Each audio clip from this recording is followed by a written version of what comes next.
Guys, welcome back to another tutorial video.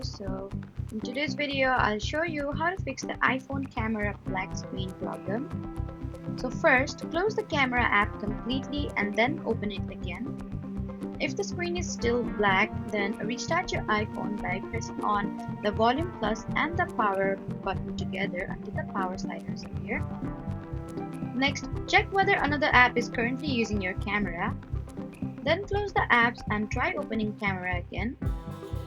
You should also check your privacy settings. For that, go to settings, then privacy and security, and select camera.